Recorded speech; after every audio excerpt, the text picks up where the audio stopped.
Voltando aqui para nós, estudando ainda sobre os direitos políticos, vamos pegar agora o artigo 15, artigo que é desespero do candidato, tá? Então, pegando aí, a gente vai ver o seguinte: é vedada a cassação dos direitos políticos, cuja perda ou suspensão só se dará nos casos de... Ele colacionou aqui 5 casos, só que nenhum deles ele disse que era perda. Então, olha só, ou suspensão, ele não citou, ele só disse perda ou suspensão. Cancelamento da naturalização por sentença transitada julgada. Aqui a gente sabe que é perda. Inclusive, lembra que a gente já estudou, porque a gente estudou o artigo 12, parágrafo 4º, inciso 1. Se há o cancelamento da naturalização por sentença transitada em julgado, ocorre automaticamente a perda dos direitos políticos, tá? Cancelamento da naturalização por sentença transitada em julgado. Tá. Incapacidade civil absoluta, suspensão. Segundo a doutrina, é suspensão, e aqui não tem divergência nem para a prova da FCC, nem para a prova do CESP. Nenhuma prova, suspensão. Condenação criminal transitada em julgado, enquanto durarem seus efeitos, já está dizendo aqui, ó, enquanto durarem seus efeitos, é suspensão. E aqui também, para efeito de prova, não tem divergência doutrinária. Tá. Vou até pular o inciso 4, que é o problema, né? E vem para o inciso, ou o inciso 5 não está aqui. Vamos colocar aqui o inciso 5. Pulou aqui. Improbidade administrativa nos termos do artigo 37, tá? Você pega aí o artigo 15. Ficou faltando aqui o inciso 5, que é improbidade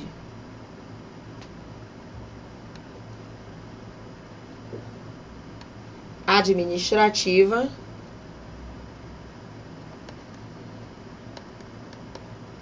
nos termos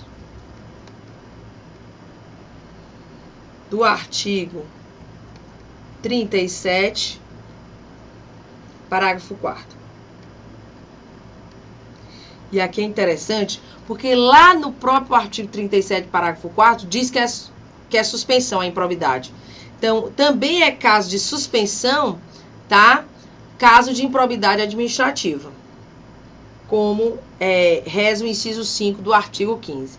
O grande problema, e aqui é suspensão, tá? Suspensão. O grande problema para a doutrina está aqui no inciso 4. Por quê? Porque ele diz que também é caso de perda ou suspensão a recusa de cumprir a obrigação a todos impostos ou prestação alternativa nos termos do artigo 5º, inciso 8. A gente já estudou sobre isso. A gente já viu, se não tiver visto, eu vou ver, e se já tiver visto, a gente relembra. Lá no artigo 5º da Constituição, inciso 8, diz assim: ninguém, você pode até pegar aí para ir acompanhando, ninguém será privado de direitos por motivo de crença religiosa, convicção filosófica ou política, salvo se as invocar para eximir-se de obrigação legal a todos os impostos ou recusar-se a cumprir prestação alternativa nos termos da lei. O que acontece? A gente sabe que toda obrigação legal a todos os impostos necessita de uma prestação alternativa para ser cumprida. Tranquilo até aqui. Exemplos disso. O exemplo da doutrina é a prestação obrigatória do serviço militar, que está lá no artigo 143. É obrigatória a prestação do serviço militar nos termos da lei. E a gente sabe que no próprio artigo 143, parágrafo 1º, as Forças Armadas compete atribuir serviço alternativo aos que em tempo de paz, após alistados, alegar imperativo de consciência, entendendo-se como tal a prestação de alegativa de consciência a nível de filosófica, política ou religiosa. Nessa situação, tá? Nessa situação, a gente chega a uma conclusão. Que conclusão? Se a pessoa não presta a obrigação legal e nem presta a prestação alternativa, aí ela vai ter a privação dos direitos. Que direitos? Os políticos, do jeito que estão aqui. Malu, me dá mais exemplo disso. Por exemplo, o pessoal aí que vai fazer prova para a polícia. A convocação de jurado no tribunal do júri é uma obrigação imposta pelo Código de Processo Penal. E se não for, tem prestação alternativa. Tranquilo. Se não cumprir a obrigação nem a prestação alternativa, aí ele vai ter a privação dos seus direitos políticos. Isso é um exemplo lá do artigo 5º, inciso 8, tá? Tudo bem, Malu. Agora, vai ser perda ou vai ser suspensão? O Código de Processo Penal já diz que é suspensão. O problema, quando isso cai na prova do CESP, a CESP tem entendido que é perda. Por quê? Porque eu tenho José Afonso da Silva, eu tenho Alexandre de Moraes, eu tenho Pedro Lença, todos eles que são doutrinadores de peso para o CESP, eles dizem que esse caso é caso de perda e não caso de suspensão. É uma questão doutrinária, mas é o que o CESP tem seguido e nós vamos demonstrar isso. Tá? Então, só se liga nesse detalhe. Vem agora aqui para a questão número 14. Por exemplo, se você vai fazer prova para a FCC, é caso de suspensão. A FCC fechou isso. CESP aqui é um pouquinho diferente. Olha só. Com relação aos direitos e às garantias fundamentais e aos direitos políticos, julgue os itens seguintes. A suspensão dos direitos políticos, 14, né, agora. A suspensão dos direitos políticos, na hipótese de condenação criminal transitada em julgado, cessa com o cumprimento ou a extinção da pena, independentemente de reabilitação ou de prova de reparação de danos. Verdadeiro. É isso. Quando tem uma sentença transitada em julgado, condenatória, cumprida a pena, os direitos políticos se restabelecem. Por isso que é suspensão. Inclusive, José Afonso da Silva ele faz uma distinção. Quando é suspensão, você não precisa fazer nenhum ato. Ela se restabelece com o tempo. Quando é perda, você precisa cumprir. Você precisa agir. Aí se readquire os direitos políticos. Por isso que ele separa suspensão e perda. E é por isso que José Afonso da Silva defende que o artigo 15, inciso 4, que é a recusa de cumprir a obrigação a todos os impostos, ou a prestação alternativa, é caso de perda. É nisso que ele se baseia. Então, esse item está correto aqui sem maiores problemas. Eu venho aqui para a questão número 15. No que diz respeito aos direitos políticos e aos direitos de nacionalidade, assinale a opção correta. A suspensão dos direitos políticos implica a privação temporária do direito de ser votado, permanecendo apenas o direito de votar, direito público subjetivo, cujo fundamento se encontra na soberania popular e no princípio representativo. Isso aqui está errado por quê? Porque a suspensão dos direitos políticos, são a suspensão dos direitos políticos, é de votar e ser votado. Tá? Então não tem meio não, é todo. 16. No que concerne ao direito constitucional, julgue os itens à luz da Constituição Federal de 88. Na forma da Constituição Federal, os atos de improbidade administrativa importam, entre outras consequências, a suspensão dos direitos políticos e a indisponibilidade dos bens. Verdade. Se você vai lá para o artigo 37, nós vamos pegar agora, parágrafo 4º, você vai ver exatamente isso. Olha só o que diz aqui o artigo 37 da Constituição, parágrafo 4º.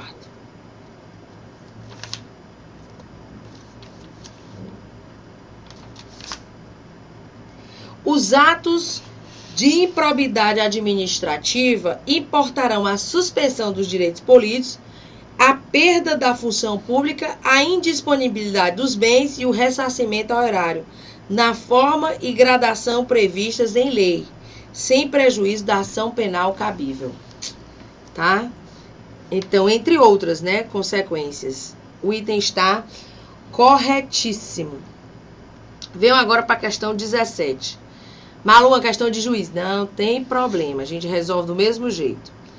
A reaquisição de direitos políticos suspensos só se faz possível mediante decisão judicial proferida em ação ajuizada para tal fim.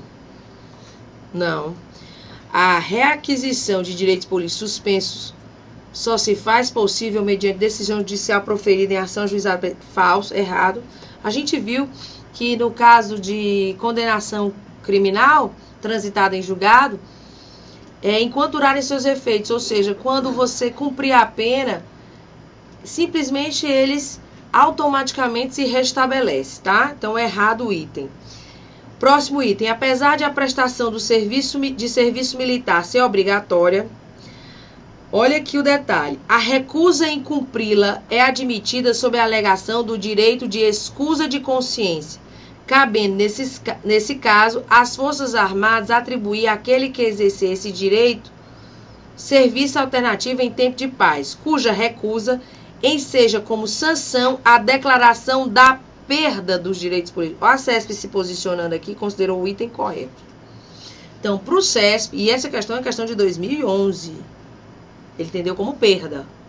A perda, apesar de a prestação do serviço militar ser obrigatória, a recusa em cumpri-la é admitida sob a alegação do direito de escusa de consciência, cabendo, nesse caso, às Forças Armadas atribuir àquele que exercer esse direito de serviço alternativo em tempo de paz, cuja recusa, que é importante aqui é o final, cuja recusa enseja como sanção a declaração da perda dos direitos políticos, aliás, a perda dos direitos políticos. Correto, o CESP considerou. Malu, vamos lá nessa questão, nesse artigo 143, vamos agora. Pega aí o artigo 143, que ele pegou justamente o exemplo. Malu, tem outro exemplo? Tem exemplo do voto. O voto não é obrigatório. Qual é a prestação alternativa? Pagamento de multa. Olha o detalhe. 143. Olha só o que ele diz aqui. O serviço militar é obrigatório nos termos da lei. Tranquilo. Aí vem o parágrafo 1º. As Forças Armadas compete, na forma da lei, atribuir serviço alternativo aos que, em tempo de paz, após alistados. Cuidado, tá, gente? É proibida a alegativa de consciência, ainda que em tempo de paz, para o alistamento militar. Porque você só pode alegar imperativo de consciência após alistados, para não prestar o serviço alternativo. Não é o alistamento. O alistamento é obrigatório. É a mesma coisa do voto. Você é obrigado a se alistar. Agora, o que você pode deixar de fazer é votar. Qual é a prestação alternativa? Multa. Você pode passar a vida inteira sem votar, só pagando multa. Você não vai ser privado dos seus direitos políticos, porque você está cumprindo a prestação alternativa. Tá. Aí, olha só. As Forças Armadas competem, na forma da lei, atribuir serviço alternativo aos que, em tempo de paz, após alistados, alegarem imperativo de consciência, entendendo-se como tal, o decorrente de crença religiosa e de convicção filosófica ou política, para se eximirem de atividade de caráter essencialmente militar. Então, o grande problema aqui é que é bom que a gente saiba que o CESP considerou a recusa de cumprir a obrigação a todos os impostos ou a prestação alternativa como perda, tá? Perda dos direitos políticos e não como suspensão. Então, se liga aí nessa questão, tá? Considerando aspectos referentes à disciplina constitucional sobre os direitos e garantias fundamentais, julgue os seguintes itens. O ordenamento constitucional brasileiro veda a cassação de direitos políticos, razão pela qual só admite a suspensão, mas não a perda desses direitos. O item está errado por quê? Porque tudo bem, veda a cassação dos direitos políticos, mas admite a perda e a suspensão. E ele está dizendo aqui que não admite. Errado. Tranquilo esse aqui, né? Fácil. 19. A lei que alterar o processo eleitoral entrará em vigor 1 ano após a data de sua publicação. Minha Nossa Senhora. Não se aplicando à eleição que ocorra no período subsequente. Malu, salvai alma. Salvai mesmo. Deixa eu pegar aqui o 16. Eu passei, nem falei sobre ele. Oh, Jesus, faltou o artigo 16. Mas não tem problema, porque aluno meu está sempre com a Constituição embaixo do braço. Então, pega aí o artigo 16 da Constituição Federal. Artigo 16 da Constituição Federal. Gente, a Constituição é igual à Bíblia. Toda casa tem que ter uma. O problema é que a Bíblia não muda, né? A Constituição quase todo sempre. Então, olha só. O artigo 16 diz o seguinte. A lei que alterar o processo eleitoral entrará em vigor na data de sua publicação, não se aplicando a eleição que ocorra até 1 ano da data de sua vigência. Malu, não entendi isso. É simples. A lei que altera o processo eleitoral entra em vigor na data em que ela foi publicada. Vocês já viram até algumas leis dizendo assim, esta lei entra em vigor na data de sua publicação. Pronto, ela está vigorando. Agora, ela não se aplica às eleições que ocorram até 1 ano da data de sua vigência, que é a data de sua publicação. Por quê?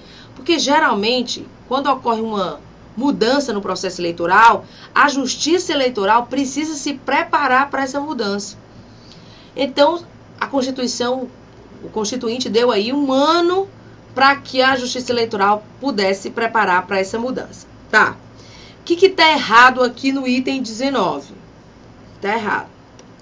A lei que altera o processo eleitoral entrará em vigor 1 ano após a data de sua publicação. Não, entrará em vigor na data de sua publicação. Isso aqui está errado.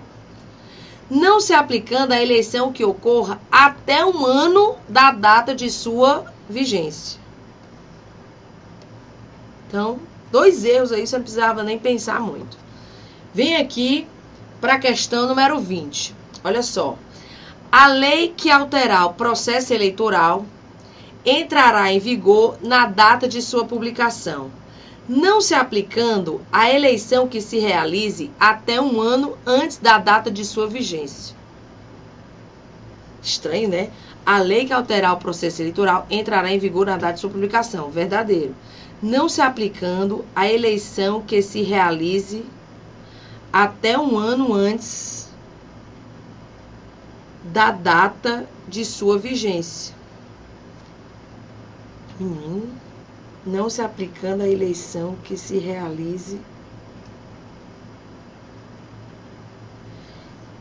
Tá confuso isso aqui. Vamos pegar o dispositivo de novo.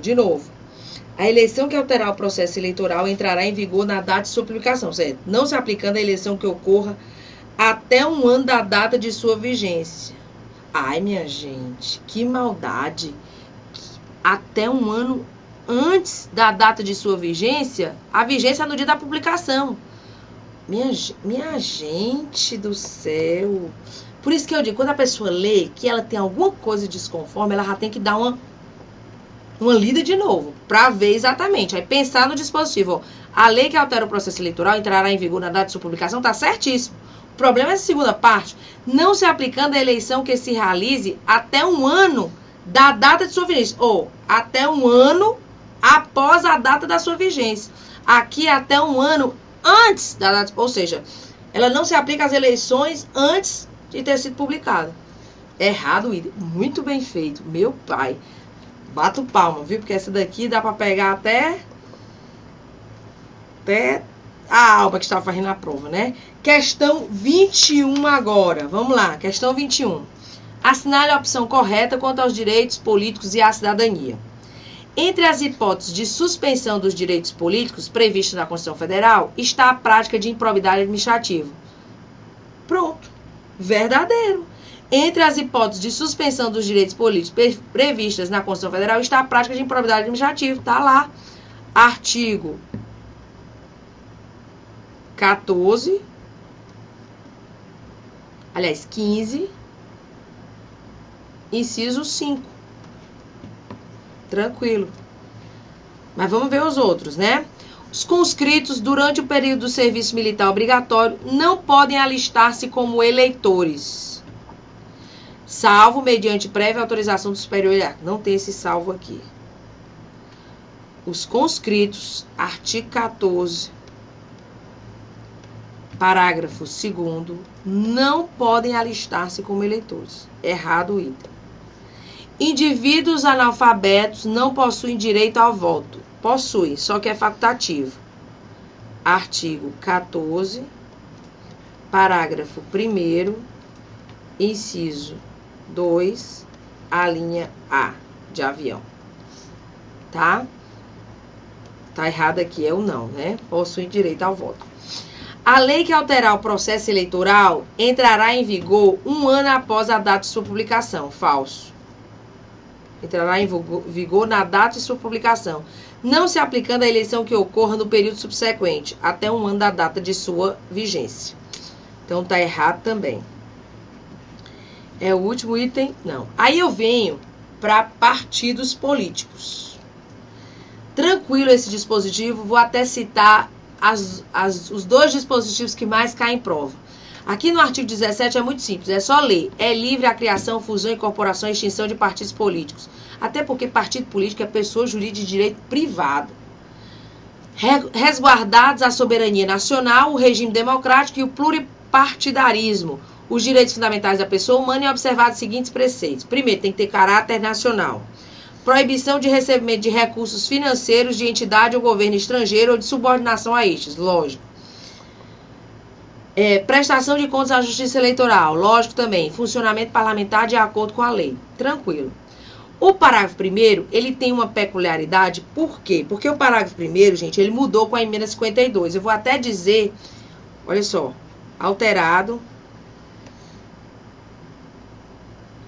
pela emenda constitucional número 52 de 2006. Olha só, é assegurar aos partidos políticos a autonomia para definir sua estrutura interna, organização e funcionamento. Eles têm total autonomia para isso. E para adotar os critérios de escolha e o regime de suas coligações eleitorais. Isso aqui, ó, sem obrigatoriedade de vinculação entre as candidaturas em âmbito nacional, estadual, distrital, municipal. Isso aqui que não existia, porque era obrigatória a vinculação. Aí veio a emenda 45 e tornou desobrigado. Ou seja, hoje, se é feita uma coligação a nível nacional, os estados, o Distrito Federal e os municípios não estão obrigados a seguir, não estão vinculados a essa coligação. Eles podem fazer outras coligações.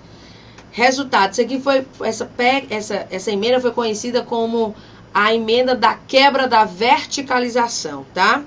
Devendo seus estatutos estabelecer normas de disciplina e fidelidade partidária. O parágrafo 2º é outro, parágrafo 1º e parágrafo 2º são os que mais caem em prova. O parágrafo 2º diz o seguinte: os partidos políticos, após adquirirem personalidade jurídica, na forma da lei civil, registrarão seus estatutos no Tribunal Superior Eleitoral. Grande problema do concurseiro. Primeiro, os partidos políticos, como eles são pessoas jurídicas de direito privado, eles adquirem personalidade jurídica na forma da lei civil, como se fosse uma empresa. Tá? Pessoas jurídicas de direito privado. Resultado, depois que eles se tornam pessoas jurídicas, é que eles vão registrar os seus estatutos no TSE e não no TRE. Até porque é nacional, de âmbito nacional, tem que ser TSE. Detalhe, como é que a CESP coloca na prova? Os partidos políticos adquirem personalidade jurídica registrando seus estatutos no TSE. Errado. Eles adquirem personalidade jurídica na forma da lei civil e depois vão registrar os estatutos no TSE. E aqui o parágrafo 3º é o direito de antena. Os partidos políticos têm direito a recurso do fundo partidário e acesso gratuito ao rádio e televisão na forma da lei. Já pensou se eles perguntam isso numa prova oral? O que é o direito de antena? Você faz o quê, meu amigo? Ou minha amiga, né? Chora. Então, olha só. Aqui é o direito de antena, tá? O acesso gratuito ao rádio e televisão. Direito de antena. Só se lembrar de antena, que aí tá tudo combinado. E é vedada a utilização pelos partidos políticos de organização paramilitar. Ora, lógico, né? Isso aqui. Não pode nem associação, o que dirá a possibilidade dos partidos políticos utilizarem uma organização paramilitar. Vamos para as questões. Eu tenho aí algumas questões sobre o tema. Assinale a opção correta no que concerne ao tratamento dado pela Constituição Federal aos partidos políticos. É vedado aos partidos políticos o recebimento de recursos financeiros de entidade ou governo estrangeiro. Certíssimo, a gente acabou de ver. Os partidos políticos adquirem personalidade jurídica com o registro do TSE. No TSE, falso. Eu acabei de dizer, eles adquirem personalidade jurídica na forma da lei civil. E depois é que registram seus estatutos do TSE. Pegadinha, sempre do CESP. Os partidos políticos têm direito a recursos do fundo partidário e devem pagar pelo acesso ao rádio e à televisão. Não devem pagar porque é gratuito. Direito de antena. Errado o item. Letra D. É assegurar aos partidos políticos a autonomia para definir sua estrutura interna, organização e funcionamento e para adotar os critérios de escolha e o regime de suas coligações eleitorais. Tranquilo. Sendo, contudo, obrigatória a vinculação entre as candidaturas em âmbito nacional, estadual, distrital e municipal. Acabamos de ver a emenda constitucional número 52 de 2006. Foi ela que tirou a obrigatoriedade. Sem obrigatoriedade. Então, o item está errado. Quer dizer, tranquila a questão, parágrafo 1º do artigo 17, tá? Questão 23 agora. Observando o disposto da Constituição Federal, bem como sua interpretação pelo Supremo Tribunal Federal, assinale a opção correta. Os partidos políticos adquirem personalidade jurídica com o registro do TSE. Tá vendo? Mesma coisa. É a mesma questão, é? É não. TRE de 2008, esse aqui, TRE de 2010. Ó, a mesma coisa. Os partidos políticos adquirem personalidade jurídica com o registro do TSE? Não. Na forma da lei civil. O item está errado. Tem muito tempo? Tem um pouquinho tempo, né? Com relação aos direitos políticos e à disciplina constitucional sobre os partidos políticos, assinale a opção correta.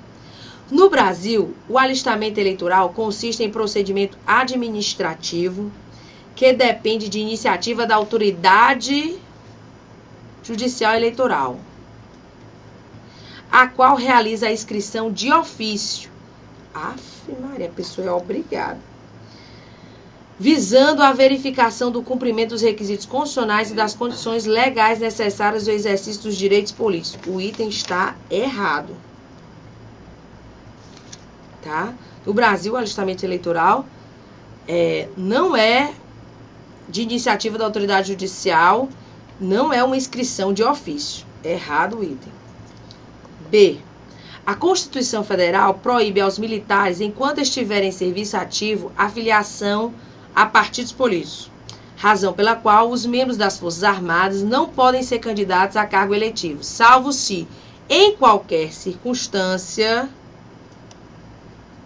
afastarem-se definitivamente da atividade militar que desenvolvem. Não é em qualquer circunstância, porque os membros das Forças Armadas, se contar mais de 10 anos, eles vão ficar agregados pela autoridade superior e, se eleitos, vão passar no ato da diplomação à inatividade. Errado o item. Tá? Malu, isso tá onde que eu não me lembro mais? Artigo 14, parágrafo 8º.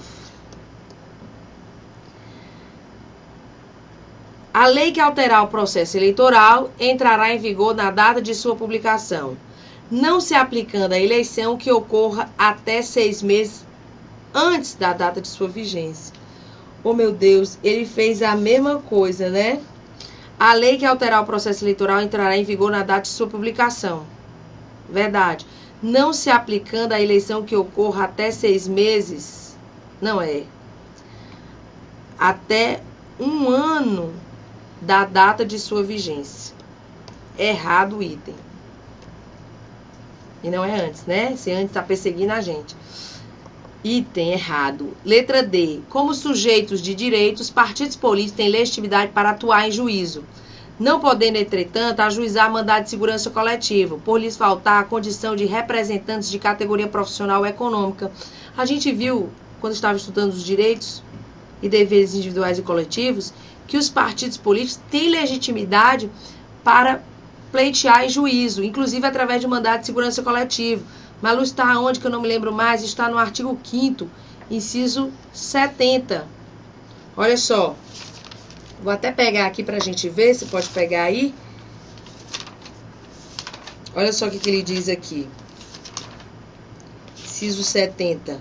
O mandado de segurança coletivo poderá ser impetrado por, a linha A, partido político com representação no Congresso Nacional, organização sindical, entidade de classe e associações legalmente constituídas e em funcionamento há pelo menos 1 ano em defesa do interesse dos seus membros ou associados. Então, errado o item. Os partidos políticos adquirem personalidade jurídica na forma da lei civil, devendo, após isso, registrar seus estatutos no TSE. Aqui, sim, o item está correto. E não porque não tinha mais nenhuma opção, né? Logicamente, pronto. E aí a gente encerra aqui para a gente continuar falando de direitos políticos e partidos políticos na próxima aula. Tchau, gente. Até lá.